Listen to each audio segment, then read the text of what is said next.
কোন কোন প্রাণী দ্বারা কোরবানি দিতে হবে? উত্তর হচ্ছে 6 শ্রেণীর প্রাণী দ্বারাই কোরবানি হবে। কয় শ্রেণীর প্রাণী? 6 শ্রেণী। 1 নম্বর উট, দ্বিতীয় নম্বর হচ্ছে গরু, তৃতীয় নম্বর মহিষ, চতুর্থ নম্বর ছাগল, পঞ্চম নম্বর ভেড়া,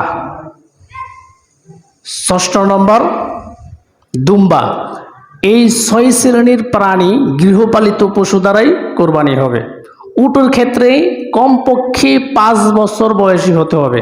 কোরবানি সহি হওয়ার জন্য উটের ক্ষেত্রে কত বছর হতে হবে? 5 বছর।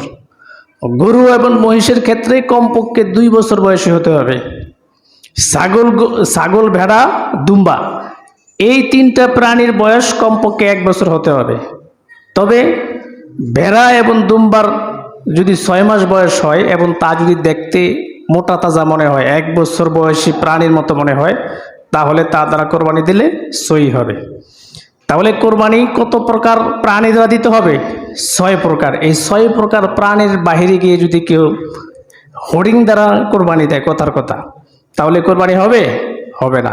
অন্য কোনো প্রাণী দ্বারা কোরবানি দিলে কোরবানি হবে না। এই 6 শ্রেণীর প্রাণী দ্বারা কোরবানি দিতে হবে এবং তাদের বয়স সীমাও এই থাকতে হবে।